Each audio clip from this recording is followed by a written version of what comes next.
அன்பு நண்பர்களே, அனைவருக்கும் அன்னை சமையல் உமாவின் அன்பான வணக்கங்கள். இன்றைக்கி அன்னை சமையலில் பார்க்க போகிறது பாதாம் அல்வா.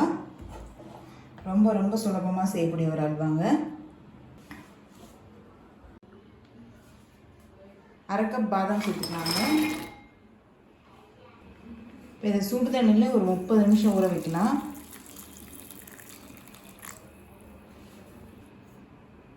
இப்போ பாதாம் ஊற வச்சு 30 நிமிஷம் ஆகிடுச்சு. இப்போ இதுலேருந்து தோல் எடுத்துக்கலாம். சுடுதண்ணியில் ஊற வச்சிட்டிங்கன்னா போதுங்க, சீக்கிரம் தோல் எடுத்துடலாம். நீங்கள் லைட்டாக அப்படி ப்ரெஸ் பண்ணிங்கனாலே வந்துடும். 30 நிமிஷத்துலேருந்து 2 மணி நேரம் வரைக்கும் கூட ஊற வைக்கலாங்க. இப்போ பாதாம்லேருந்து தோல் எடுத்தாச்சுங்க. இப்போ இது தனியாக வச்சுக்கலாம். கொஞ்சம் குங்குமப்பூ சேர்த்துக்கலாங்க. சூடான பால் 2 டேபிள் ஸ்பூன் சேர்த்துக்கலாங்க. சூடான பாலில் இது 20 நிமிஷம் ஊற வச்சுக்கலாங்க. இப்போ பாதாம் சேர்த்துக்கலாங்க. 1/4 கப் பால் சேர்த்துக்கலாம். இப்போ மிக்சியில் நைஸாக அரைச்சிக்கலாங்க. இப்போ மிக்சியில் நைஸாக அரைச்சாச்சுங்க. இப்போ பாதாம் அல்வா செய்ய ஆரம்பிச்சிடலாம். தேவையான அளவு நெய் சேர்த்துக்கலாம். நம்ம அரைச்சி வச்சுருக்க விழுதை இது கூடவே சேர்த்துக்கலாங்க.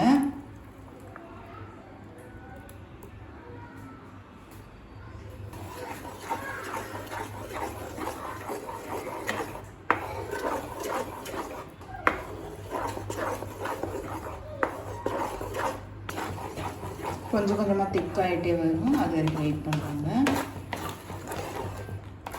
பச்சை வாசனை போயிட்டு கலர் மாறுங்க, அது வரைக்கும் நல்லா கிளறிக்கோங்க. நான்ஸ்டிக் யூஸ் பண்ணுங்கள், இப்போ தான் அடி பிடிக்காமல் இருக்கும். இல்லை அடிகனமான பாத்திரம் ஏதாவது எடுத்துக்கோங்க.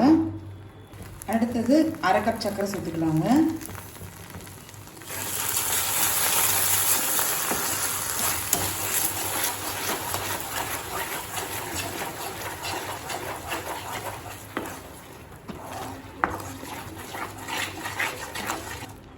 சர்க்கரை நல்லா கரைக்கிற வரைக்கும் வெயிட் பண்ணுவோம்.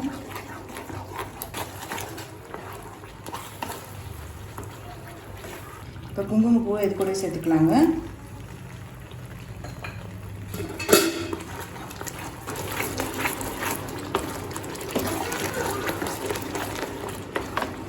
நல்லா அல்வா கன்சிஸ்டன்சி வந்தோடனே நம்ம எடுத்துடலாம்.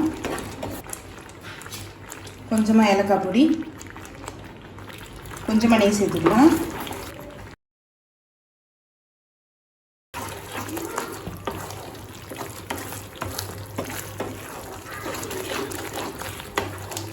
கடாயில் ஒட்டாமல் வருங்க, அந்த கன்சிஸ்டன்சியில் எடுத்துடலாம்.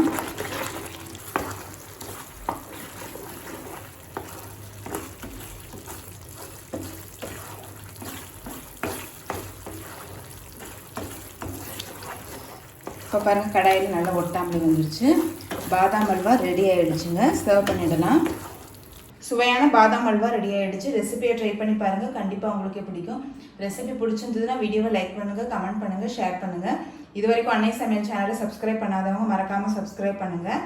தேங்க்யூ.